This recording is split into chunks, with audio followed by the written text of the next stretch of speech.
Sir, संसद में जो कुछ हुआ सब आपके सामने है, जिस प्रकार का गतिरोध बन रहा है गृह मंत्री के बयान को लेकर, किस तरह देखते हैं आप उसको?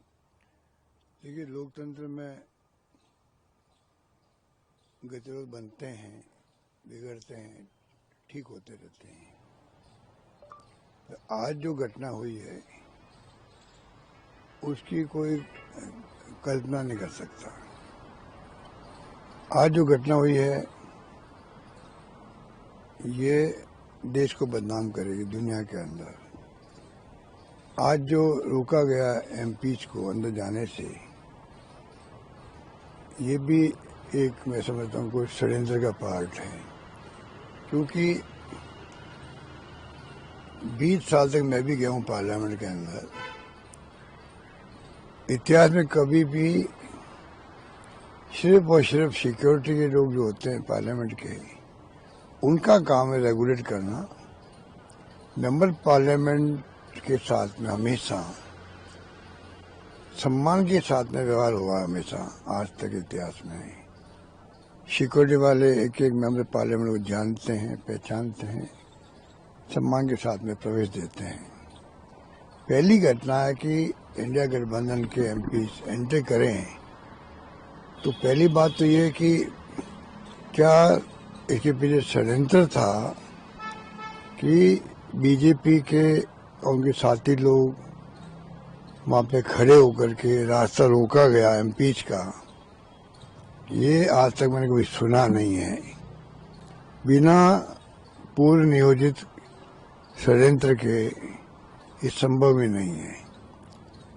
एमपीज क्यों आगे खड़े हुए वहाँ पर, क्यों उन्होंने जो पार्टी इंडिया गठबंधन के लोग हैं उन रोकने के लिए विचार भी किया, ये मेरी समझ के परे है। पहले भी जब कभी एमपी गए हैं इंडिया गठबंधन के, तो उस वक्त में अगर नारेबाजी भी कर रहे थे तो सिक्योरिटी के जो लोग होते हैं उन्होंने खुद ने वहां पर खड़े होकर के एक लाइन बना देते हैं जिससे कि उसके आगे कोई नहीं जाए। ये जब कभी आंदोलन होते हैं तो ऐसे ही होता है। पहली बार है कि दो समूह, एक इंडिया गठबंधन, एक एनडीए गठबंधन के लोग एमपी मेंबर पार्लियामेंट सम्मानित होते हैं, वो दोनों वहाँ पे आगे आमने सामने, और सिक्योरिटी के पर्सनल गायब रहे। इसमें क्या राज है, ये भी एक जांच का विषय है। और पार्लियामेंट के अंदर घटना घटी है। पार्लियामेंट का प्रशासनिक अधिकारी लोकसभा का स्पीकर होता है। उनके रहते हुए ये घटना घटित कैसे हुई, ये भी बहुत दुखद बात है, दुर्भाग्यपूर्ण बात है।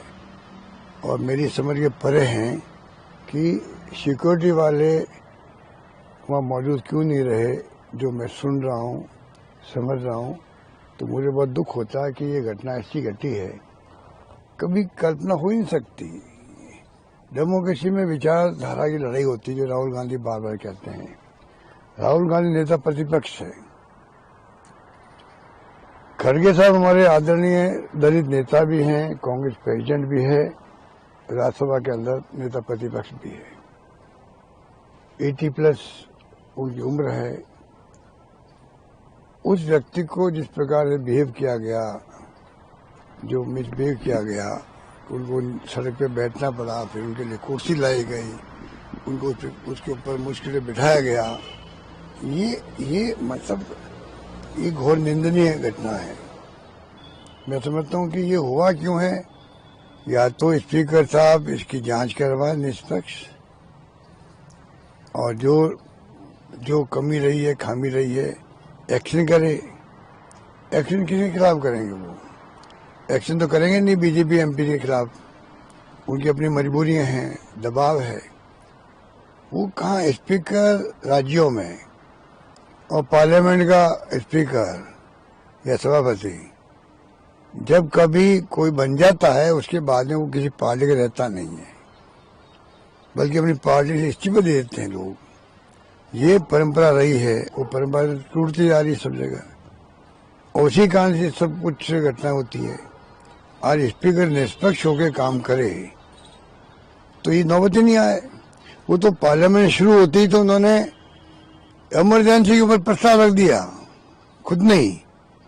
भाई सत्ता पक्ष रखता प्रस्ताव, स्पीकर अलाउ करता, अलग बात थी।